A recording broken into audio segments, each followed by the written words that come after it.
Des chaînes de production de plus en plus robotisées, autonomes, communicantes, intelligentes, et oui, l'industrie est aussi en première ligne de la transformation numérique de nos sociétés. Ce qui se joue derrière cette modernisation, c'est plus de personnalisation des produits pour le consommateur, une plus grande responsabilité environnementale, de nouveaux processus d'innovation, une meilleure flexibilité de production, bref, c'est une nouvelle révolution industrielle. La quatrième, pour être précis, ce qui vaut à l'ensemble de ces transformations de porter le nom d'Industrie 4.0 ou Industrie du futur.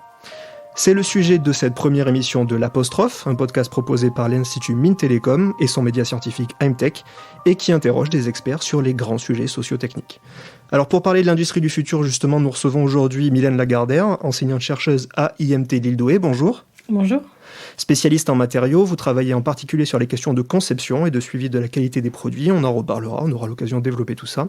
À vos côtés, Xavier Boucher, professeur à Mines Saint-Étienne. Bonjour. Bonjour. Vous étudiez la transformation des organisations et travaillez notamment depuis quelques années sur la servicisation. On aura aussi l'occasion d'expliquer un petit peu de quoi il s'agit et de creuser ce sujet. Alors merci à vous d'être avec nous. Avant de rentrer dans le cœur de vos travaux et la complexité des changements de l'industrie du futur, j'aimerais que vous nous disiez depuis combien de temps cette transformation est en cours. Depuis combien de temps, en fait, est-ce qu'elle touche en profondeur les organisations, Xavier Boucher ? Alors, la transformation industrie du futur et toute la digitalisation associée et d'autres formes de transition comme la servicisation sont en fait en cours depuis longtemps. Il y a une forme de continuité. En même temps, il y a une rupture qui est beaucoup plus récente, depuis fortement les 5 dernières années, dans la maturité en fait à la fois des technologies et de l'intégration de toutes ces technologies dans l'entreprise. Et c'est cette maturité qui fait qu'aujourd'hui, on a un niveau de collaboration et de recherche collaborative avec l'entreprise qu'on appelle industrie du futur et une réelle poussée en avant, également poussée par les investissements au niveau nationaux ou internationaux, qui nous font parler plus fortement de cet acronyme et de ce thème. Voilà, donc c'est à la fois continuité, à la fois une rupture parce qu'on entre dans le monde des volumes de données extrêmement importants et d'une maturité des algorithmes également, par exemple d'intelligence artificielle, d'autres formes de technologies comme la robotique, la cobotique qui aujourd'hui sont à bonne maturité, qui font qu'on est en train de passer à un cap supérieur. D'accord. Et vous, Mylène, dans les matériaux, depuis combien de temps est-ce que vous voyez un petit peu cet essor justement d'une transformation de l'industrie ? Cette transformation, elle est également entamée depuis plusieurs années. On la nomme aujourd'hui sous le nom de transition industrielle et industrie du futur. Et ce sont des choses que l'on entame progressivement depuis des années sur la partie matériaux et leur transformation via la robotisation des lignes. Et maintenant, avec cette partie robotisation et les moyens de communication Internet qui se développent, on a des systèmes de communication au niveau des chaînes de production qui nous permettent de collecter énormément de données et de les traiter et d'en connaître un petit peu plus sur ce qui se passe et de prendre les bonnes décisions au bon moment. Donc c'est un peu aussi sur ce volet-là que sur l'industrie du futur se développe. Et se développe au niveau de la production, mais aussi au niveau de la conception des pièces pour maîtriser tout le schéma d'utilisation d'une pièce que l'on va fabriquer, non pas par son usage, mais aussi par son mode de fabrication, et puis principalement également sur la gestion de fin de vie. Donc l'industrie du futur, elle est liée à la transition de l'industrie, mais elle est aussi liée à la transition environnementale et écologique. On aura l'occasion d'en parler là aussi un peu plus tard. Alors au final, compte tenu justement de cette durée depuis laquelle on parle d'industrie du futur, est-ce que ça a encore du sens aujourd'hui d'utiliser le mot de futur, compte tenu des transformations peut-être déjà en cours dans l'industrie ? Alors, c'est un débat sympathique. Je pense qu'il ne faut pas s'arrêter là-dessus. C'est effectivement la transition qu'on est en train de vivre. C'est une transition. Donc ça, il faut le savoir. Donc il y a quand même un gap assez important et une réelle transformation interne de l'entreprise qui va toucher tout un ensemble de dimensions de l'entreprise, hein, ses processus, sa technologie, sa capacité à traiter les données, ses compétences internes, donc il y a une évolution assez forte des compétences, son modèle économique et sa manière de créer de la valeur, ce qu'on appelle le business model. Donc, c'est effectivement une réelle transformation. La transformation elle-même est en cours et elle a des niveaux de déploiement dans l'industrie qui vont dépendre à la fois des secteurs et qui vont dépendre aussi de la taille de l'entreprise, par exemple, etc. La PME n'a pas encore intégré tout ça. Donc, c'est un futur très, très proche et sur lequel on a encore besoin de beaucoup de travaux de recherche également parce qu'il impacte non seulement l'entreprise, il impacte nos sociétés, nos modes de travail, je disais les compétences et les modes d'organisation. Donc, ça a de l'impact réellement sociétalement. Donc, ce qui en tout cas est de l'ordre du futur, c'est la société qu'on est en train de créer et la relation entre l'industrie et la société également qui sont en cours de rénovation et on ne sait pas encore comment sera ce futur. Mais c'est un futur présent. Ouais. Lorsqu'on parle de l'industrie du futur, la première chose qu'on imagine, c'est un peu comme ça que je l'ai introduit également, c'est une chaîne de production ultra moderne, autonome, qui serait digne en fait presque des meilleurs films de science-fiction tels qu'on peut se les imaginer. Mais au-delà de cet aspect qui est très visuel en fait, qu'est-ce que la modernisation permet de faire que l'industrie ou que les processus de production ne pouvaient pas faire avant ?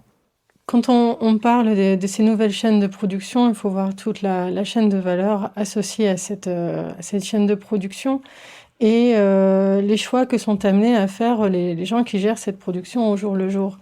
Et cette industrie du futur, cette évolution des chaînes, c'est de donner des outils qui sont toujours en cours de construction, c'est pour ça qu'on est dans une phase de transition, pour justement avoir cette bonne décision qui se décide mais à différents niveaux et au niveau du management, de l'utilisation des ressources de personnel, la planification des chaînes de production et aussi l'évolution des produits que l'on va produire sur ces chaînes, l'adaptabilité à des conditions extérieures, la saisonnalité des produits, mais aussi des températures d'atelier, etc. Ce qui fait qu'on est vraiment sur une approche multicritères, mais de sortes très différentes qui dépassent les critères simplement liés à la production elle-même et qui doit prendre énormément de choses en compte. Oui, en complément, donc tous ces aspects sont importants. Je dirais également que ce qu'elle permet, c'est de passer un gap dans la manière d'apporter de la valeur à l'utilisateur final des produits qu'on est en train de servir. Et ce gap, on est passé dans les 15 dernières années de la production de masse à ce qu'on a appelé la mass customisation, une sorte de personnalisation de masse. On est en train de passer à la mass individualisation, c'est-à-dire une capacité non pas même à travailler des personnalisations pour des catégories de clients, mais réellement à individualiser ce qu'on apporte à l'usager final. Cette individualisation, elle se base sur le fait aussi qu'on n'apporte pas uniquement du produit, mais qu'on apporte du produit complètement intégré avec du service, c'est-à-dire qu'on a une offre de valeur globale.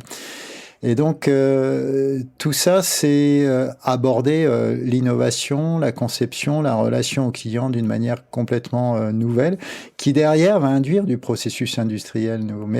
Mais du coup, l'industrie ne peut plus être traitée uniquement à travers ces processus industriels. Elle doit avoir une vision beaucoup plus systémique, beaucoup plus large de sa place et de la manière de créer de la valeur.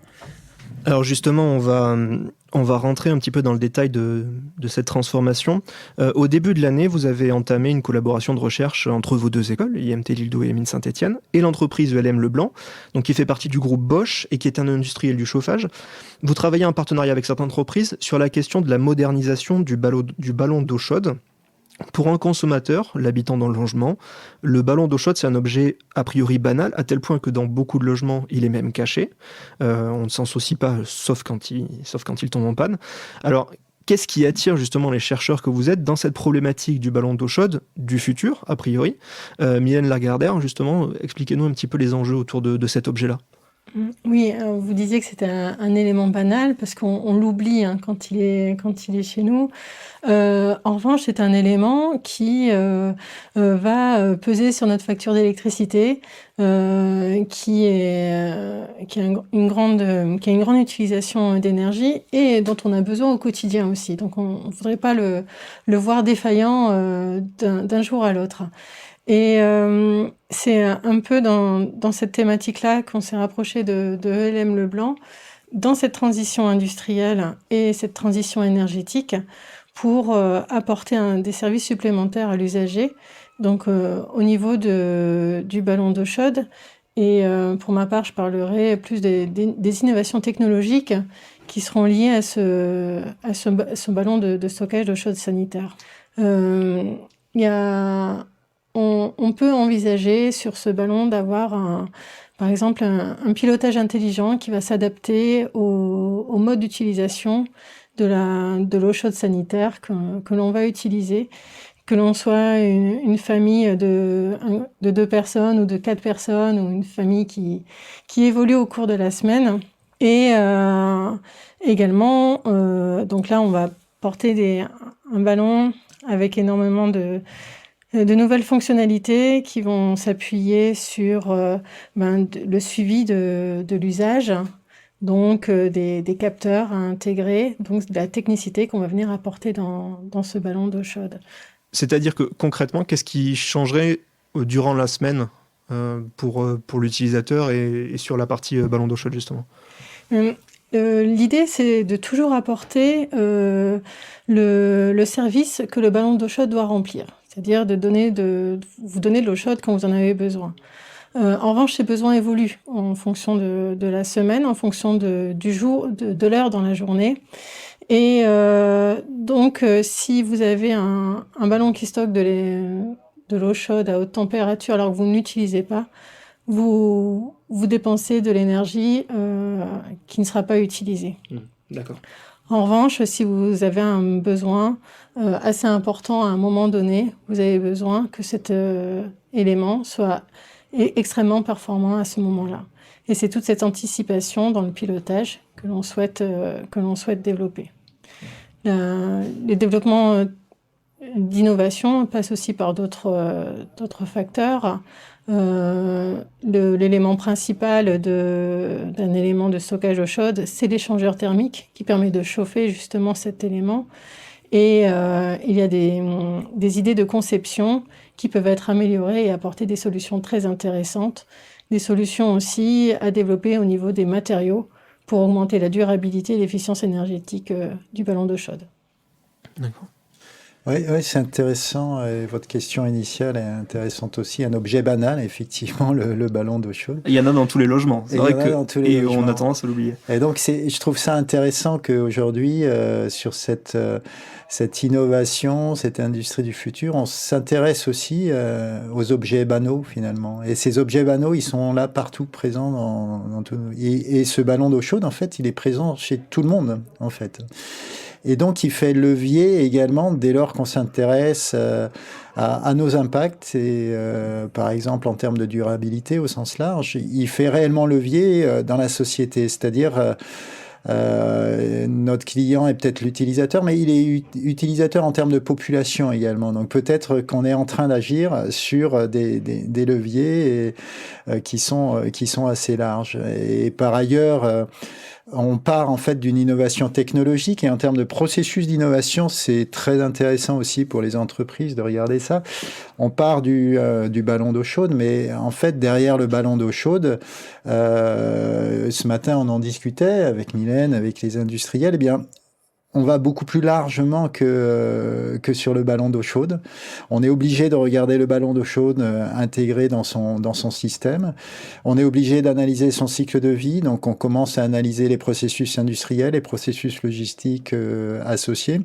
Et on s'aperçoit que selon le type de performance qu'on va regarder, c'est pas sur les mêmes facteurs qu'on va jouer. On va devoir innover sur tout un ensemble de choses. Donc, ce qui est important également, c'est de voir l'innovation comme une innovation systémique. Et à partir de là, on la démarre par un point, mais en fait, on est en train de tirer quelque chose qui va se développer beaucoup plus largement par tous les liens interactifs de ces processus d'innovation. Donc peut-être que l'innovation de l'industrie du futur, c'est aussi ça. Pas oublier l'objet. L'objet reste présent dans sa fonctionnalité apportée, mais il est le point d'entrée pour quelque chose de beaucoup plus vaste en termes d'innovation. Sur la partie conception, Mylène Lagardère, si on prend un objet comme ce ballon d'eau chaude par exemple, qu'est-ce qui change entre les réflexions qu'on peut avoir aujourd'hui sur la conception de cet objet et ce qu'on avait hier ? Ça peut se résumer autour d'un mot qui est l'éco-conception. En fait. Donc ça va regrouper tout ce qu'on disait juste avant, en prenant pour exemple le ballon d'eau chaude. C'est de regarder d'une part l'objet pour améliorer ses performances, mais d'autre part de le voir dans un ensemble et de le voir depuis sa conception, donc la naissance de l'objet, jusqu'à la gestion de sa fin de vie. Et c'est tous ces paramètres-là qui sont à prendre en compte quand on prend la décision de choisir un matériau, par exemple, ou une typologie de structure. Derrière, ça apporte des conséquences sur les modes de fabrication et donc l'énergie apportée à utiliser pour ces modes de fabrication. Ça apporte des solutions pendant la vie de l'équipement. Et ça apporte aussi des conséquences sur les solutions à disposition pour la valorisation de ces matériaux, le démantèlement de l'équipement et la recyclabilité ou la réutilisation. Maintenant aussi, c'est un mot aussi qui est à prendre en compte, c'est de ne plus devoir recycler ou revaloriser, mais de réutiliser d'une façon ou d'une autre les éléments pour la gestion de la fin de vie.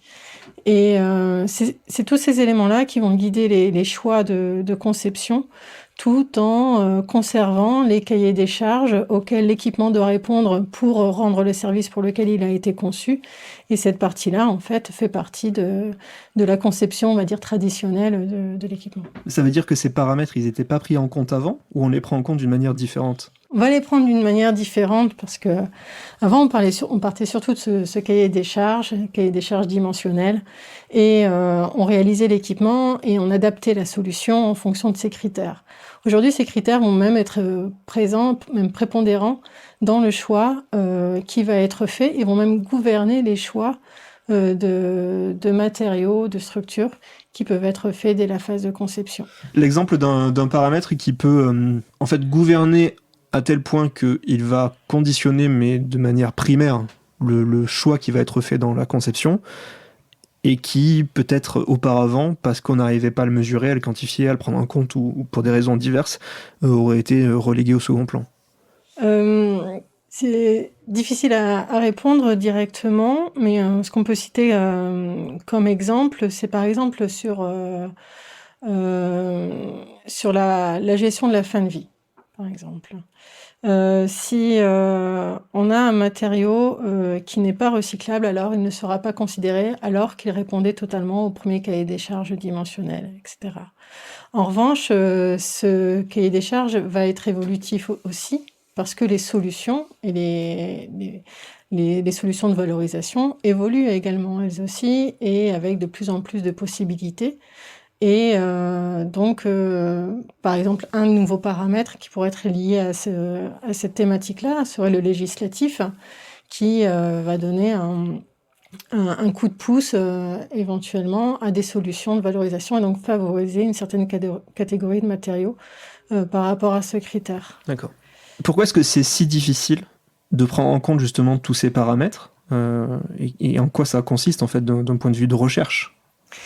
Prendre en compte tous ces paramètres, c'est difficile parce qu'ils sont multiples, ils sont de différentes natures et qui font appel à différentes disciplines. Donc, il faut que dans l'arbre décisionnel, on a une approche multidisciplinaire et difficile de capitaliser toutes les compétences dans un seul outil ou dans une seule personne pour l'aide au choix.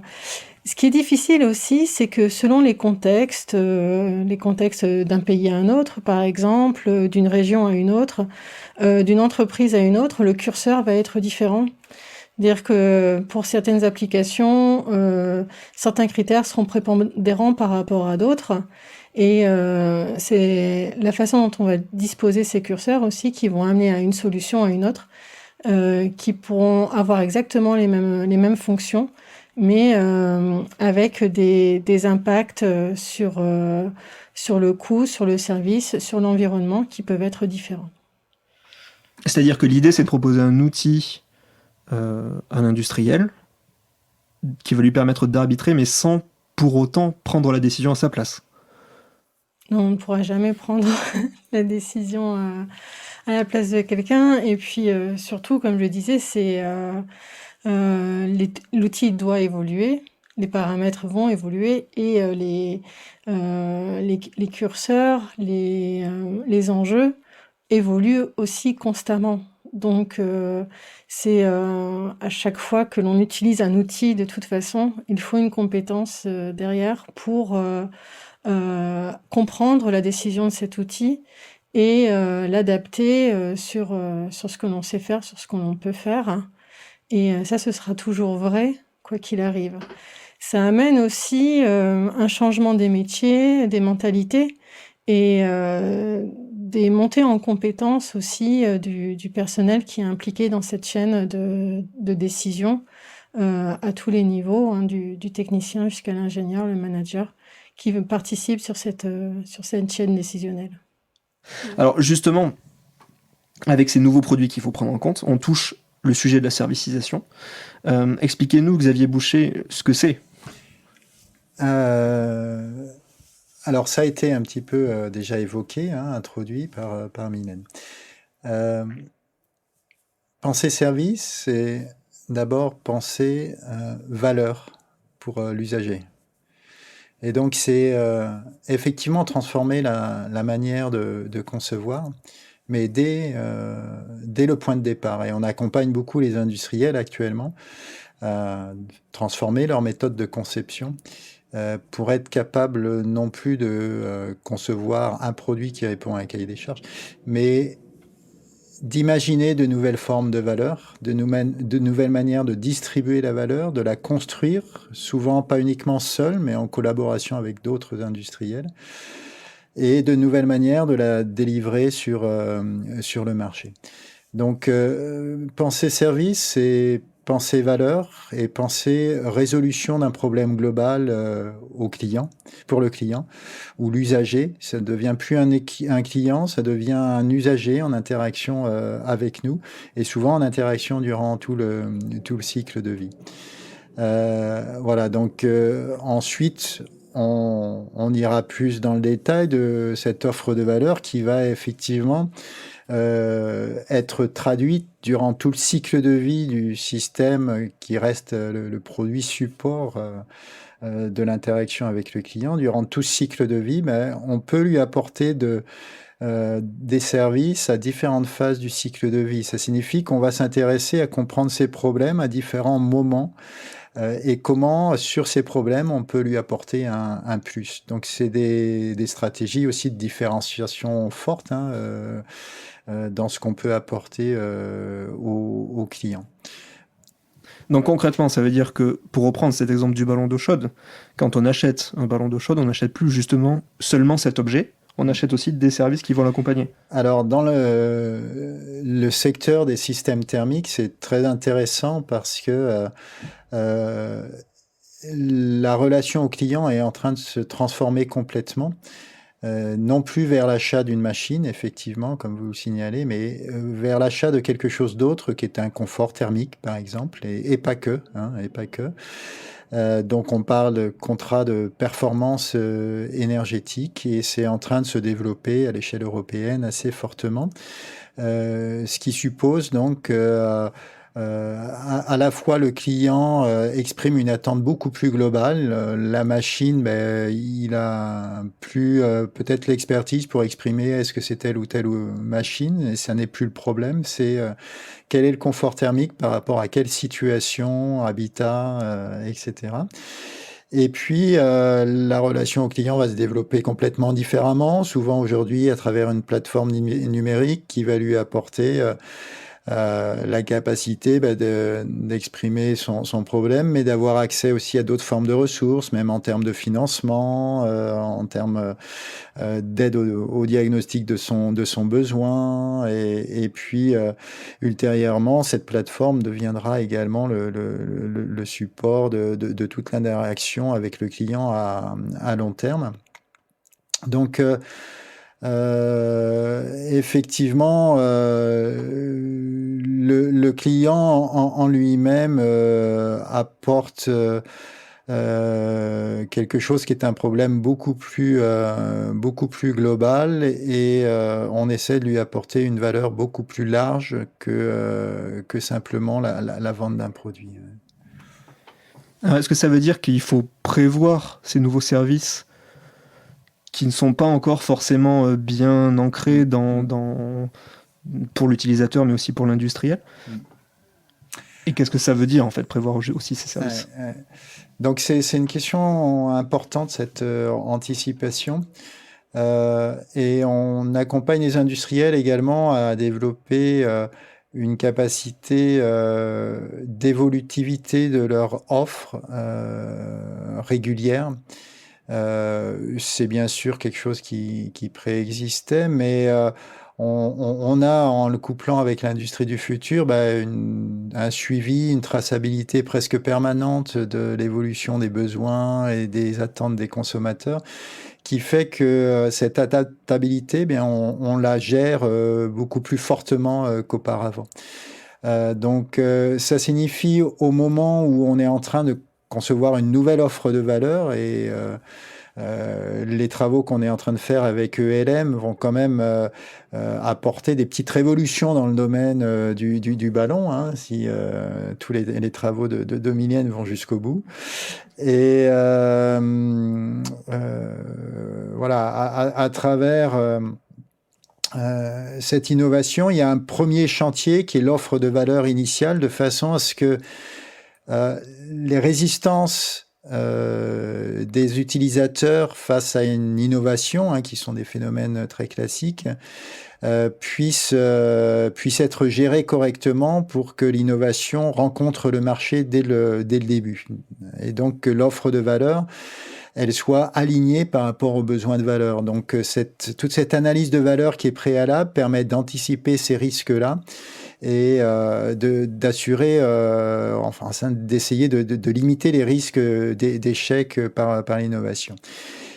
Et ensuite, on est dans un cycle en fait de conception. On n'est plus dans une conception uniquement one shot, mais dans une conception itérative où les leviers sont tellement multiples à travers l'offre de services qu'au fur et à mesure de l'évolution de la maturité, à la fois des supports du service qui vont être la technologie de l'information, la technologie de régulation des appareils de chauffage, la maturité du consommateur et l'évolution de ses résistances et de ses besoins, que l'offre puisse évoluer beaucoup plus en continu. Donc on est aussi dans un cycle innovatif un petit peu permanent. Et alors concrètement, comment on fait justement pour essayer d'anticiper en fait justement les attentes du client futur? En quoi ça consiste? Alors là-dessus, il y a deux volets importants. Je dirais grossièrement, hein, pour tailler à la serpe. Il y a un premier volet qui est d'utiliser des méthodes qualitatives qu'on commence à bien maîtriser dans l'industrie aujourd'hui, qui sont autour du design thinking, par exemple, qui vont inclure toutes les démarches d'analyse d'usage, Donc pour être capable, en ciblant des profils de clients et de comportements, d'analyser leurs besoins actuels et futurs pour bien cibler les choses. Donc c'est une première chose et on va essayer d'inclure ces démarches de design thinking dans une approche d'anticipation, d'identification et d'anticipation des risques clés. Alors, il y a des risques en plus qu'on identifie aujourd'hui qui sont beaucoup plus impactants aujourd'hui avec l'industrie du futur que hier. Par exemple, tous les risques liés quand même au traitement des données. Que ça soit lié aux besoins de confidentialité et de protection des données pour les utilisateurs, que ça soit les risques également de non-qualité de la donnée pour des raisons multiples qui sont dans la chaîne de transmission et de transformation des données. Par exemple, ne serait-ce que quand EDF, par exemple, a des capteurs qui sont connectés, qui permettent de capter l'information à distance, eh bien derrière, il y a toute une chaîne extrêmement sécurisée pour assurer la qualité de la donnée. Sur nos nouveaux systèmes thermiques, si on veut réellement le mettre en place, eh bien, ces éléments-là doivent être pris en compte. Donc, c'est un exemple sur des risques à anticiper. Ça, c'est sur le premier volet qualitatif en phase de conception initiale. Et après, ce qu'on essaie de développer actuellement, c'est des outils innovants de simulation de l'ensemble du cycle de vie. C'est-à-dire qu'on va jouer, en fait, le cycle de vie d'une population d'utilisateurs. Bien sûr, en essayant de modéliser au plus près ces comportements utilisateurs, de modéliser l'incertitude qu'on a dessus, de façon à pouvoir apporter aux industriels des outils d'anticipation et de maîtrise des risques qui objectivent réellement les risques. C'est-à-dire qu'on crée des modèles où ces comportements de consommation de services, en fait, sont modélisés mathématiquement, de façon à ce que l'impact en termes de modèle économique et derrière de toutes les activités industrielles, de maintenance, de prestations de services qui sont associées, puisse être réellement simulé. Et donc, ça nous permet d'analyser des stratégies de mitigation de risques, on appelle ça, donc de gestion des risques cohérentes pour les industriels. Mylène, vous voulez rajouter quelque chose ? Oui, sur les outils que l'on développe, en complément de ceux développés par Saint-Étienne, à IMT Lille-Douai, on s'attache aussi au développement des outils, comme on disait en début d'entretien, d'aide à la décision, et aussi de décision avec cette évolution des besoins et du marché et des services que l'on apporte. Et ça passe par le terme de jumeaux numériques que l'on peut développer, que ce soit au niveau de la conception, prendre en compte tous ces éléments, qui sont aussi des outils, des modèles mathématiques, où l'élément n'est plus vu comme un élément avec les sciences fortes que l'on a développé jusqu'à présent, la connaissance précise des choses. Mais on va maîtriser la réaction en fait du système, c'est-à-dire que si on prend en compte une variation de paramètres, on va voir quel est l'impact sur le résultat de conception ou de mise en production, sans forcément connaître toutes les physiques associées, mais par cette utilisation de données, cette connaissance que l'on aura des éléments, de l'influence de chaque paramètre sur d'autres, d'avoir ces outils de la décision qui sont en fait mathématiquement beaucoup plus simples que ce que l'on pourrait faire dans une modélisation directe d'un système. Ce qu'on appelle donc le jumeau numérique et qu'on s'attache à développer et qui est lié à une autre technologie qui est la science donc des données, qui nécessite en fait l'instrumentation des équipements lors de leurs usages, donc avec des bancs d'essai instrumentés qui permettent de générer ces données, mais également des données issues de la production pour avoir cette même démarche au niveau de la mise en œuvre et des décisions à prendre sur les procédés et l'optimisation de ces procédés. Quand on parle de jumeaux numériques, on imagine un peu un double en fait complètement virtualisé. Mais en fait, là, on est vraiment sur un double plutôt qui ressemble à des outils, enfin, qui est modélisé par mathématiquement. Oui, on a été ces jumeaux virtualisation, on voit le système évoluer d'une façon graphique sur un écran. Bien sûr que ça a été des développements qui ont été pris en compte pour comprendre en fait ce qui se passait. Maintenant, cette compréhension, elle commence à être assez forte, qui nous permet maintenant de nous en affranchir et de transformer cette connaissance en quelque chose qui peut être plus flou, mais l'important, en fait, c'est de comprendre ce qui se passe, ce que l'on a en entrée, ce que l'on obtient en sortie. Et donc, ces nouveaux outils, en fait, transforment la connaissance précise et la virtualisation exacte de ce que l'on veut modéliser par des algorithmes qui permettent d'avoir le même résultat avec des façons détournées, mais aussi de prendre en compte une multitude de paramètres pour justement faire évoluer les paramètres de sortie, les paramètres par rapport à ces paramètres d'entrée. Et donc le but de ces jumeaux numériques, sur un objet par exemple comme le ballon, mais on peut imaginer tous les autres produits qui peuvent être produits par l'industrie, c'est d'accélérer virtuellement aussi la vie du produit pour anticiper éventuellement les problèmes? C'est exactement ça, c'est anticiper les problèmes et aussi faire adapter l'outil, l'équipement, en fonction de l'évolution des besoins du marché et l'évolution de l'entreprise elle-même. Là, on touche aussi à la question de la maintenance prédictive, sur laquelle vous travaillez un petit peu. Alors, comment est-ce que ça fonctionne, en fait, justement, d'anticiper ces problèmes-là que l'utilisateur va pouvoir rencontrer? L'idée, c'est quoi? C'est d'utiliser les informations en direct d'utilisation de l'appareil? Alors, la maintenance prédictive, elle est là pour justement garantir que l'équipement fournisse toujours le service pour lequel il a été conçu. Si on n'a pas d'éléments d'alerte et que le ballon d'eau chaude est défaillant, on se retrouve avec une absence de service pendant la durée d'intervention pour remplacement de l'élément défaillant. La maintenance prédictive, c'est d'anticiper ces modes de défaillance, soit par quand vous avez un véhicule, vous avez les révisions biannuelles à réaliser ou annuelles. Pour le ballon, ça peut être des actions de cet ordre-là. Ça peut être aussi d'avoir les informations nécessaires pour détecter l'apparition d'un mode de défaillance et de pouvoir le traiter par anticipation et d'avoir les outils de communication adaptés vers les bonnes personnes. Est-ce que c'est l'usager lui-même? Est-ce que c'est la plateforme d'intervention? Et là, on arrive sur un service beaucoup plus global à mettre en place.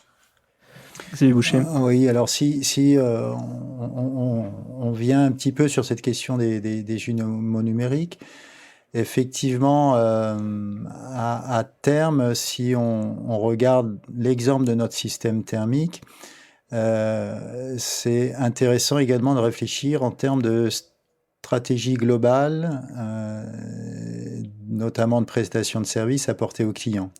Parce que là maintenant, c'est une question de prestation de service qui est liée aux qualités du produit, mais qui engage de l'activité de service. Donc, jumeaux numériques, ça signifie aussi de virtualiser ce service-là et de réfléchir en termes de stratégie globale, gagnante-gagnante à la fois pour l'utilisateur et pour les prestataires de services. Sur l'ensemble du cycle de vie et d'une population également d'utilisateurs. Et donc, notre système thermique est un des exemples, mais on développe les jumeaux numériques dans bien d'autres cadres, par exemple sur des équipements industriels aussi, où cette question de stratégie à définir est importante à la fois pour le client et pour le prestataire. C'est-à-dire, l'utilisateur a besoin également, au moment où il va s'engager dans un contrat de service, de savoir où il va et de pouvoir anticiper et d'avoir une réelle vision, non pas simplement de son équipement, mais du mode de fonctionnement de son équipement et de tous les impacts que ça peut avoir, y compris des stratégies d'investissement dans tel ou tel niveau de service par rapport à son utilisation et les conditions d'usage lui-même. Et donc le jumeau numérique va nous permettre d'apporter des outils à la décision, mais qui sont pas pour un seul décideur, mais pour apporter un point de vue multi-acteur sur la décision. Donc là, on a parlé de la maintenance, par exemple, des stratégies de maintenance, mais si on est sur des systèmes industriels, donc qui vont un petit peu au-delà de notre système thermique, sauf que notre système thermique demain sera peut-être un système thermique aussi pour des industriels, hein, puisque c'est également le marché de ELM. En tout cas, sur les systèmes industriels, on a des questions complémentaires également à la maintenance, par exemple d'upgradabilité. À quel moment je choisis de faire un upgrade de mon système? Et ELM Leblanc commence à se poser ces questions-là, effectivement. Non plus en termes d'obsolescence, mais pour avoir quelque chose de beaucoup plus vertueux qui peut être gagnant-gagnant, encore une fois, pour les utilisateurs et pour les industriels. L'upgrade, et puis sur les systèmes industriels, par exemple, on a des questions de flexibilité, reconfigurabilité des systèmes industriels. C'est-à-dire, plutôt que quand on change de génération de produits à réaliser sur ma chaîne de production, plutôt que de changer entièrement la chaîne de production, est-ce que je peux simplement la reconfigurer, allonger donc sa durée de vie, mais avec une capacité aisée à reconfigurer les choses. Et là aussi, j'ai des stratégies à déterminer par avance sur à quel moment je reconfigure, je ne reconfigure pas, la durée de vie optimale pour mon système, etc. Donc le jumeau numérique, en fait, va apporter réellement une capacité à anticiper les décisions à beaucoup plus long terme, parce qu'on ne gère plus un objet et sa performance, on gère un cycle de vie des objets, et on peut même penser, et pour un certain nombre de systèmes on le pense, que ce cycle de vie n'est pas seulement mono-utilisateur, mais qu'il est multi-utilisateur. C'est-à-dire multi-utilisateur? C'est-à-dire qu'un système industriel, par exemple, peut avoir plusieurs vies, plusieurs usages, plusieurs cycles d'usage à l'intérieur de son cycle de vie. On travaille actuellement avec d'autres industriels, là, dans la région de la Loire, où ils produisent des systèmes industriels très bonne qualité, à longue durée de vie, qui ont une grande adaptabilité à des usages multiples également. Et on est en train de mettre en place un processus de remanufacturing upgradabilité de leur système, c'est-à-dire de marché d'occasion, en fait, sur ces systèmes industriels, qui permet d'offrir eh bien, ces systèmes industriels qui sont aussi assez coûteux pour l'usager, sur de nouveaux marchés d'usage, parce qu'on est sur un deuxième usage, donc avec un prix sur le marché qui va être beaucoup plus abordable, mais avec une nécessité de processus d'upgradabilité. Et donc le produit en lui-même va avoir plusieurs cycles d'usage, et s'il est vendu sous forme de service, ça signifie aussi que l'industriel peut idéalement avoir des formes de rémunération beaucoup plus larges sur l'ensemble du cycle de vie qu'une simple vente à un moment donné. On va juste revenir sur la question de la maintenance prédictive. Mylène, est-ce que vous pouvez nous expliquer concrètement, chez moi, dans mon ballon d'eau chaude, imaginons que je sois équipé du ballon d'eau chaude du futur, comment est-ce que le système peut anticiper une panne? Comment est-ce qu'il transmet cette information? Et déjà, comment est-ce qu'il acquiert cette connaissance aussi? Oui, voilà, ça commence par là. Il faut d'abord que le système soit au courant que quelque chose d'anormal se passe. Si on prend l'équipement le ballon d'eau chaude sanitaire. Il y a différents organes, donc il y a une enveloppe qui doit avoir la fonction de stocker cette eau chaude. Il y a un échangeur thermique, il y a un système de pilotage et il y a des aléas qui peuvent intervenir. Un aléa, c'est par exemple une fatigue anormale du système, c'est-à-dire qu'on a une usure de cette enveloppe qui va créer une fuite. Donc, il faut avoir un moyen de détection de cette fuite. Un moyen de détection, ça nous parle, ça évoque une idée de capteur. Toute la dimension, c'est de savoir quel type de capteur et où le placer. Donc là, on va essayer d'y répondre dans le cadre de ce projet. Il y a d'autres modes de défaillance qui peuvent arriver sur les performances énergétiques qui pourraient mettre en évidence l'apparition d'un encrassement de l'équipement qui nécessite une opération de maintenance, soit un nettoyage qui serait possible, soit un changement d'éléments.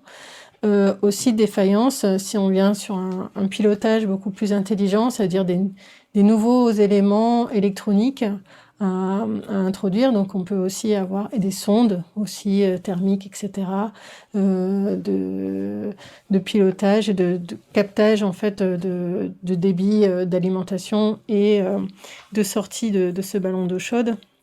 C'est tous ces éléments qui permettent en fait de voir si un des systèmes est défaillant. Ensuite, une fois qu'il est détecté, il faut le signaler.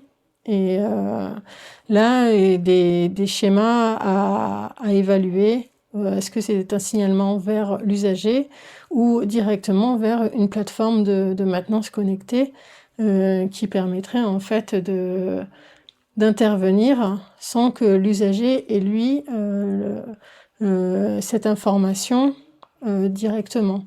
Et on pourrait avoir un professionnel à ce moment-là qui interviendrait, qui participerait en fait à l'offre de services offert par ELM qui vend cet équipement et qui intervient en fait pour proposer des solutions de rétablissement du service en fait. Mais avec peut-être aussi des possibilités de régulation à distance et donc d'algorithmes, d'intelligence artificielle qui enrichissent le dispositif aussi. Sur le mode d'analyse de la défaillance et sur le pilotage. Et la maintenance préventive éventuelle. Oui, là c'est l'aide à la décision. Après, ça implique quel outil à mettre en forme derrière. Et l'intelligence artificielle en fait partie. Comme on évoquait le jumeau numérique, les solutions mathématiques et d'optimisation sont diverses et impossible à citer toutes ici, mais énormément de solutions qui permettent en fait d'apporter cette aide à la décision. Et donc pour l'industriel qui propose ce service, ça veut dire aussi faire appel à des compétences qui ne sont pas forcément ses compétences historiques, en termes éventuellement de prévision ou de réparation. Est-ce que ça veut dire aussi s'associer du coup à éventuellement d'autres entreprises pour assurer ces services-là? Je pense que ces entreprises, elles sont déjà organisées avec des réseaux, avec des intervenants, avec des accréditations. C'est peut-être cette chaîne de services et cette possibilité d'accompagnement qui peut également évoluer et d'apporter d'autres compétences à ce niveau. Mais là, je parle pour ELM et pour son ambition et son business plan. Xavier, sur cet exemple, alors peut-être avec ELM ou avec d'autres partenaires. C'est vrai qu'en fait, cette transformation vers une offre de valeur plus large, vers des objets connectés, des produits connectés et de l'offre de services, on s'aperçoit en fait que dans le monde économique, elle amène aussi une montée en force de la collaboration. Bien sûr, la collaboration interentreprise, c'est pas quelque chose de neuf. Mais on travaille de plus en plus fortement dans des réseaux de création de valeur. Et ce qu'on apporte à l'utilisateur final dépend beaucoup de notre capacité à développer ces partenariats. Et donc, en fait, la capacité partenariale devient une capacité en tant que telle à l'intérieur de l'entreprise, d'avoir les bonnes compétences qui savent développer ça, qui savent aussi évaluer les partenariats vis-à-vis de la qualité finale qu'on veut apporter aux clients, puisque finalement, notre performance va dépendre de la qualité de ces interactions-là. Et au-delà de cette gestion des partenariats, on a bien sûr aujourd'hui des nouvelles formes de travail sur cette collaboration inter-entreprise, y compris, comme je le citais tout à l'heure, la notion de plateforme, hein, c'est-à-dire c'est une plateforme d'offre de valeur, mais aussi une plateforme de collaboration entre tous les acteurs. Et derrière ça, il y a une notion de partenariat, puis il y a une notion de stratégie partenariale. Et donc, quand vous êtes ELM et que vous vous tournez vers les contrats de performance énergétique, parmi les premières questions stratégiques, c'est avec qui ? Comment entrer le marché ? Comment gérer la relation avec le client ? Est-ce que c'est moi, ELM, qui vais gérer la relation avec le client ? Est-ce que je laisse cette part-là à un autre partenaire qui va être l'interface avec le client, auquel cas je n'ai plus la relation directe, c'est tout à fait possible, mais c'est stratégique également. Plateformes, les plateformes aujourd'hui sont... parce qu'elles reposent sur une technologie qui suppose de l'investissement en termes de compétences et de technologie, et donc elles sont mises à disposition aujourd'hui par des grands acteurs. Est-ce que je deviens dépendant du monopole de grands acteurs sur toutes ces plateformes de collaboration ? Donc, quelles sont mes relations de dépendance ? C'est-à-dire que, en fait, les relations socio-économiques des acteurs sont en train d'évoluer fortement. Et dans ces relations, des jeux de pouvoir, des jeux de concurrence et de dépendance entre les acteurs. Et il faut, en fait, progressivement être conscient de ça et avoir des stratégies qui permettent de maîtriser également ces risques-là. Et en même temps, on ne peut pas être à la traîne. Je pense que l'économie de la plateforme va être une réelle puissance de développement économique dans l'avenir. Et est-ce que ça veut dire aussi que des industriels, alors ELM qui fait partie du groupe Bosch, donc on peut parler de l'électroménager qui historiquement est quand même assez déconnecté quand même du monde numérique. Enfin, c'est pas un industriel du numérique. Est-ce que ça veut dire aussi que pour tous ces industriels-là, il faut qu'ils deviennent également des industriels du numérique ? Tout à fait. Tout à fait. Et la transition est nettement en marche chez ELM. Ça signifie qu'à l'intérieur de toutes les entreprises, il faut développer cette compétence et cette expertise-là, mais de manière ciblée et stratégique. C'est-à-dire que la compétence numérique de ELM ne sera pas la compétence numérique de Total, provider d'énergie, dans le même secteur d'activité, ou bien qu'un acteur de maintenance qui assure la maintenance des systèmes de thermique de ELM. Donc, voilà, c'est assez complexe et il y a vraiment plusieurs formes de stratégie. Mais ces acteurs-là sont déjà dans cette transition numérique et c'est complètement indispensable pour l'avenir. Et c'est indispensable aussi que les PME, alors ELM a le poids et la chance d'être dans un grand groupe, ce qui donne aussi une assise différente et une capacité d'innovation différente, et c'est une stratégie qui est pour ELM tout à fait gagnante. On a aussi des tissus de PME qui sont extrêmement importantes pour nos PME. Il est important qu'elles trouvent eux leur équilibre et leur place dans ce jeu numérique, et c'est là que la collaboration est importante, et c'est pour ça également qu'au-delà des entreprises, il y a le territoire économique, l'écosystème en lui-même. Et les acteurs territoriaux ont également des leviers d'innovation et des leviers pour la pérennité économique de l'ensemble de nos entreprises. Mais ça montre effectivement des mouvements, des modèles économiques qui sont impactants. Ça montre, comme vous le disiez en introduction, que Ce qui est en jeu, c'est pas une transition technologique, c'est pas l'usine robotisée. Ce qui est en jeu, c'est une société, des rapports des différents acteurs d'une société qui sont en train de se reconfigurer profondément, en fait. Merci. Qu'est-ce que ça implique aussi pour l'innovation justement des entreprises en termes de jeu d'acteurs et de rapprochement avec éventuellement des organisations avec lesquelles elles n'avaient pas forcément l'habitude de travailler, soit en termes de volume, des organisations qui sont plus petites ou plus grandes, soit avec des organisations qui sont vraiment dans des secteurs complètement différents. Vous êtes dans le public, j'imagine que vous voyez aussi de plus en plus d'entreprises se diriger vers les instituts de recherche pour trouver des réponses aux grands enjeux. Ouais.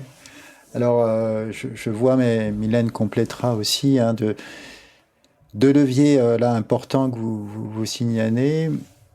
J'ai le sentiment qu'avec l'industrie du futur, au sens global du terme, il y a aussi une transformation profonde des modes d'innovation, effectivement.